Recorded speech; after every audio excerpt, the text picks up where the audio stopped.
ये reaction double displacement reaction है। अभी डबल डिस्प्लेसमेंट, कॉम्बिनेशन, डिस्प्लेसमेंट, ये सारे रिएक्शन इसी टॉपिक के बाद में बताऊंगी आपको। इसमें ये ZnCO3 जिंक कार्बोनेट है, ZnO जिंक ऑक्साइड है, और CO2 तो आप जानते हैं कार्बन डाइऑक्साइड है। ये डीकम्पोजिशन रिएक्शन है।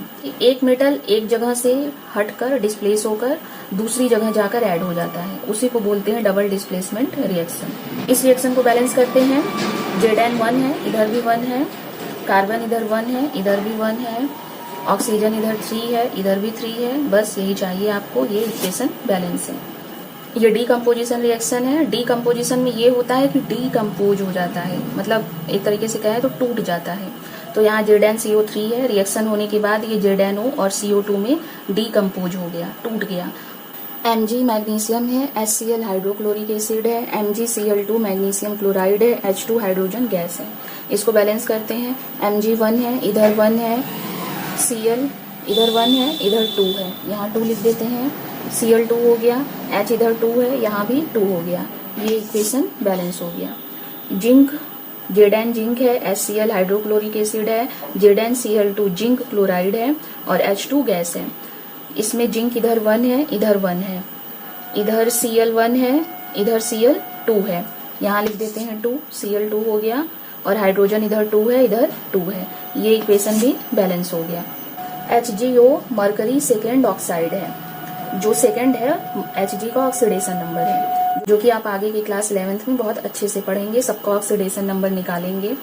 जब मरकरी सेकेंड ऑक्साइड को हीट कर देते हैं तो मरकरी लिक्विड फॉर्म में मिलता है और ऑक्सीजन गैस मिलता है। इसको बैलेंस करते हैं। इधर Hg 1 है, इधर Hg 1 है, ऑक्सीजन इधर 1 है, इधर 2 है, तो यहाँ हम 2 लिख देते हैं, तो यहाँ भी 2 लिखना होगा। हो गया बैलेंस। H2SO4 सल्फ्यूरिक एसिड होता है, NaOH sodium hydroxide, Na2SO4 sodium sulphate, H2O water. इधर SO4 1 है, इधर SO4 1 है, इधर Na 1 है, इधर 2 है, तो यहाँ 2 लिख देते हैं। ऑक्सीजन इधर 2 है, ऑक्सीजन इधर 1 है। SO4 को हम एक साथ लेंगे, बाकी जो ऑक्सीजन हाइड्रोजन अलग अलग है तो उसको अलग अलग बैलेंस करेंगे। इधर ऑक्सीजन 1 है, इधर ऑक्सीजन 2 हो गया, इधर ऑक्सीजन 1 है, तो यहाँ 2 लिख देते हैं।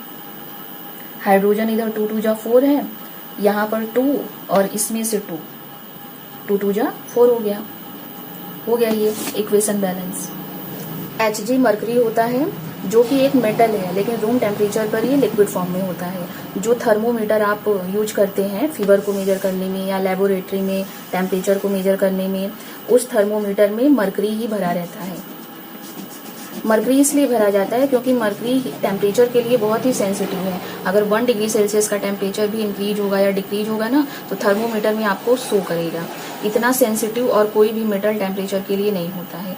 और मरकरी लिक्विड फॉर्म में होता है, और मरकरी स्टिक नहीं होता है। जो भी थर्मोमीटर एक ग्लास का बना होता है, तो मरकरी में कोहेसिव फोर्स बहुत ज्यादा होता है। ये आप क्लास 12 में पढ़ेंगे। मतलब मरकरी के खुद के जो पार्टिकल्स हैं वो आपस में बहुत ज्यादा अट्रैक्शन फोर्स में रहते हैं। इनको अगर आप कहीं और किसी चीज के ऊपर रख देंगे तो ये खुद ही आपस में चिपके हुए रहेंगे। जिस चीज के ऊपर आपने रखा है उससे नहीं चिपकेंगे ये। तो इस वजह से इसको थर्मोमीटर में यूज करते हैं। कभी अगर गलती से आपसे लैब में थर्मोमीटर टूट जाए तो देखिएगा मरकरी आपके जो प्लेटफॉर्म बना रहता है उसके ऊपर ऐसे बूंद बूंद में ऐसे वो बिखर जाएगा, चिपकेगा नहीं वो। आप उसको हाथ से ऐसे एक पास करके उठा भी सकते हैं, आपके हाथ में भी नहीं चिपकेगा। ये फॉस्फोरस है, क्लोरीन गैस है, ये बन रहा है PCl5 फॉस्फोरस पेंटाक्लोराइड। यहाँ P4 है, यहाँ P1 है, यहीं लिख देते हैं 4। Cl 4 5 जा 20 हो गया, तो यहाँ पर 10 लिख देते हैं। हो गया ये रिएक्शन बैलेंस। जब कोई रिएक्शन बैलेंस नहीं रहता है तो उसको स्केलेटन इक्वेशन कहते हैं। बार बार मैं रिएक्शन कह रही हूँ, पर जो ये मैंने लिखा है ये इक्वेशन है। जब कोई इक्वेशन बैलेंस नहीं रहता है तब उसे स्केलेटन इक्वेशन कहते हैं, और जब हम उसे बैलेंस कर देते हैं तब हम उसे बैलेंस्ड इक्वेशन कहते हैं। जितना भी इक्वेशन मैंने लिखा, जब तक वो बैलेंस नहीं था सब स्केलेटन इक्वेशन था, और जब मैंने बैलेंस उसको कर दिया तब वो बैलेंस्ड इक्वेशन हो गया। ये है बेरियम हाइड्रोक्साइड, ये है हाइड्रोजन ब्रोमाइड, ये है बेरियम ब्रोमाइड, ये है वाटर। अब इसको बैलेंस करते हैं। Ba यहाँ 1 है, यहाँ 1 है, OH यहाँ 2 है, इसको OH को हम एक साथ नहीं करेंगे बैलेंस, क्योंकि यहाँ OH है पर इधर OH है ही नहीं। जब SO4 दिया रहता है तो रिएक्टेंट की साइड भी SO4 रहता है सल्फेट, और प्रोडक्ट की साइड भी SO4 एक साथ रहता है, तो इसलिए मैं कहती हूँ कि SO4 एक साथ करिए बैलेंस। पर यहाँ पर OH दिया है पर इधर OH है ही नहीं, अलग अलग है H2 और O, तो फिर ऑक्सीजन और हाइड्रोजन को हम अलग अलग ही बैलेंस करेंगे। हाइड्रोजन यहाँ 1 है और ये 2 3 हो गया। Br यहाँ 2 है तो हम यहाँ 2 लिख देते हैं।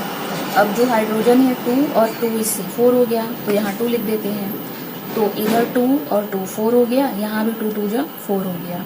ऑक्सीजन इधर 2 है, यहाँ भी 2 हो गया। Ba 1 है, 1 है, हो गया ये रिएक्शन बैलेंस। ये है पोटेशियम साइनाइड, ये है सल्फ्यूरिक एसिड, ये है पोटेशियम सल्फेट, ये है हाइड्रोजन साइनाइड। के इधर 1 है, इधर 2 है, यहाँ हम 2 लिख देते हैं। Cn इधर 2 हो गया, यहाँ हम 2 लिख देते हैं, 2 हो गया। H इधर 2 है, यहाँ हो गया 2। SO4 इधर 1 है, यहाँ हो गया 1। हो गया ये इक्वेशन बैलेंस।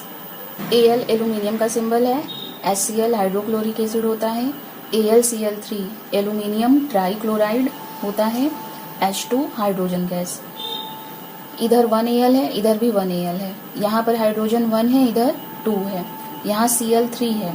मैंने आपको स्टार्टिंग में ही बताया था कि पहले हम ऑक्सीजन और हाइड्रोजन को छोड़कर जो अदर एलिमेंट होंगे उनको बैलेंस करेंगे। अब यहाँ मेरा मन कर रहा है कि पहले मैं हाइड्रोजन को बैलेंस कर लूँ, पर रूल के अकॉर्डिंग ये गलत है, इसलिए Cl3 है तो पहले हम यहाँ 3 लिखेंगे, क्योंकि Cl3 है। हाइड्रोजन हो गया 3, नहीं बैलेंस हो रहा है। यहाँ पर हम ऑड नंबर में नहीं कर सकते बैलेंस, तो उसके लिए हम क्या करते हैं, आगे यहाँ 2 लिख देते हैं। पर पहले आपको क्लोरीन पर ट्रायल करना होगा, उसके बाद ही ये दिमाग में आएगा कि पहले हम यहाँ 2 लिख देते हैं। तो अब ये कितना हो गया हाइड्रोजन, और Al इधर 2 हो गया तो यहाँ भी 2 लिख देते हैं। Cl यहाँ 2 3 जा 6 हो गया, तो यहाँ हम 6 लिख देते हैं, ताकि जो Cl है 6 हो जाए। अब हाइड्रोजन कितना हो गया 6, यहाँ हम 3 लिख देंगे, 3 2 जा 6, हो गया ये बैलेंस। अभी ये स्केलेटन इक्वेशन है, अभी जब मैं इसको बैलेंस कर दूंगी तब ये बैलेंस्ड इक्वेशन हो जाएगा।